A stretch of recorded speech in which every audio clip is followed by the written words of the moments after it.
చాలా గొప్ప రోజు శనివారం. ఎందుకంటే శనైశ్చరాయ శాంతాయ సర్వాభీష్టప్రదాయనే శరణ్యాయ వరేణ్యాయ సర్వేశాయ నమో నమః అని చెప్పేసి ఉంటుంది. శని భగవానుడు చాలా గొప్ప దైవం అని చెప్పేసి జ్యోతిష శాస్త్ర రీత్యా కానీ చాలా గొప్ప దైవం మనం తెలుసుకోవచ్చు. ఎందుకంటే అంత భగవంతుడు జ్యోతిష శాస్త్రంలోకి మనం అంత డీప్గా వెళ్తే శనీశ్వరుని మహిమలు అంత మనకి కనిపిస్తాయి. ఎందుకంటే శని సామాన్యమైనటువంటి వాడు కాదు. ఆయుక్కారకుడైన శనీశ్వరుడు లేనిది సకల శుభాలు ఎట్టి పరిస్థితులు కూడా జరగవు.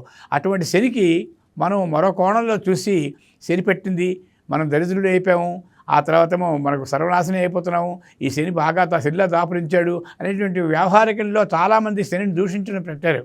శనిని దూషిస్తే అంతకంటే పాపం మరొకట్లేదు. ఎందుకంటే శని భగవానుడు శనివారం నాడు మందవాసరం అంటారు. మందవాసరం అంటే మందగామి అంటే ఒకసారి మనం అనుగ్రహించి మన ఇంట్లోకి వచ్చాడంటే మహానుభావుడు వెళ్ళడు, ఆ లక్ష్మీదేవి వచ్చినట్లే లెక్క. ఆ శనివారం నాడు ఆ మందగామి అయినటువంటి శనీశ్వరునికి హితోదకంగా మనం పూజ చేసినట్లయితే తప్పనిసరిగా కూడా మనకి సర్వశుభాలు కలుగుతాయి.